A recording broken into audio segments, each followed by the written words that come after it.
আনুষ্ঠানিকভাবে আজকে আপনাদের এই যে কর্মীরা যারা 17 বছর ছিল তাদেরকে আমার ভাইয়ের কাছে হস্তান্তর করলাম এবং সালাম কিন্তু গ্রামে প্রথম আসছে।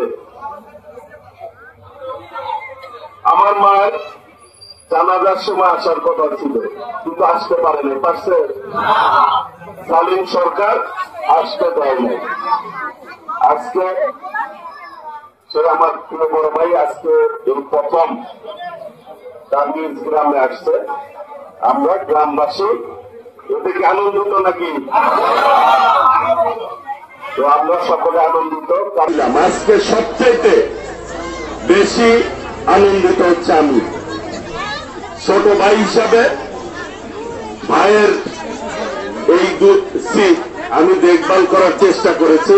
আজকে আল্লাহ রাব্বুল আলামিন ভাইকে মুক্ত করেছে, সেই জন্য আমি আনুষ্ঠানিকভাবে আজকে আপনাদের এই যে কর্মীরা যারা 17 বছর ছিল তাদেরকে আমার ভাইয়ের কাছে হস্তান্তর করলাম এবং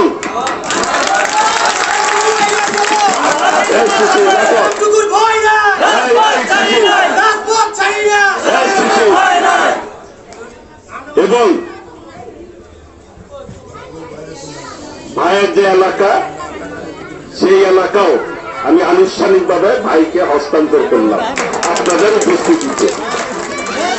ইনশাল্লাহ আমি যতদিন বেঁচে থাকবো ততদিন আপনাদের যে কোনো বিষয়ে ইনশাল্লাহ আপনারা আমাকে পাশে পাবেন আল্লাহর রহমতে।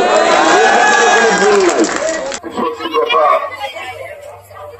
আমি কিন্তু জেলখানার থেকে অনুভব করে যাই যে এই বারান্দায় দাঁড়িয়ে আবার আমি আপনাদের সাথে কথা বলতে পারি।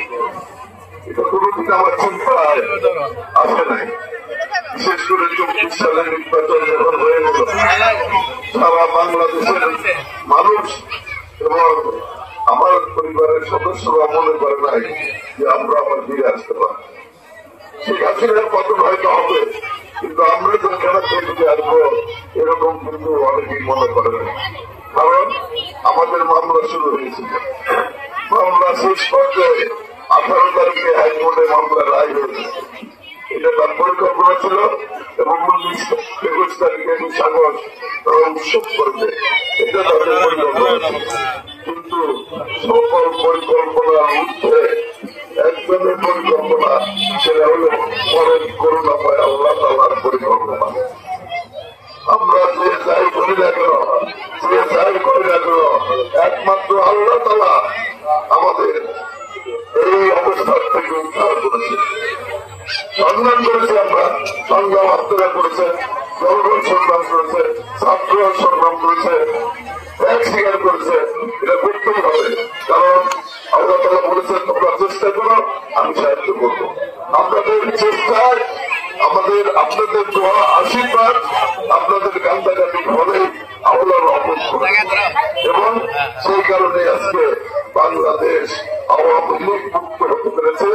আমরা কারাগার থেকে বের মৃত্যু হয়ে গিয়েছিল, ফাঁসি দিয়ে দিয়েছিল। আমার আর কিছু চাওয়া পাওয়া নাই। মন্ত্রী ছিলাম, কিছু করি নাই, এমপি ছিলাম, কিছু করি নাই। এখন আর কোনো কিছু করার চিন্তা এবং চেতনা নাই। চিন্তা চেতনা যতদিন বেঁচে থাকি ততদিন ইনশাআল্লাহ আপনাদের পাশে থেকে আপনাদের খাদের হিসাবে, আপনাদের সেবক হিসাবে বেঁচে থাকার চেষ্টা করবো। আল্লাহ যেরকমই আমাদের আপনি বিশ্বাস করেন, আমার মেয়ে দরখাস্ত দিয়েছিল কুকুর একটা লোক পাঠিয়ে ডিসির কাছে পারমিশন দায়ের করছিল। আমার জানা যায় কত ইচ্ছা ছিল, বিশ্বাস করে কত ইচ্ছা ছিল। আমি করে লিখেছিলাম আমাদেরকে সবাইকে, আমি কিন্তু আমার জানাজায় যাবো, আমি কিন্তু আমার জানাজায় যাবো, কিন্তু পারমিশন দিল। আপনার পারমিশন হয়েছে, আমরা যাবেন। আমি কাপড় পরে পরে বসে আছি, আমাকে নিতে আসবে, আমি আর যাবো। গাড়িও আসছে, পুলিশও আসছে। আমি হঠাৎ করে বলা হলো সেখানে আর যাওয়া যাবে না, পারমিশন ক্যান্সেল করা হয়েছে। কত নির্মম ভাবে তারা কাজ করেছেন, আপনাদের কথাটা উপলব্ধি করতে হবে।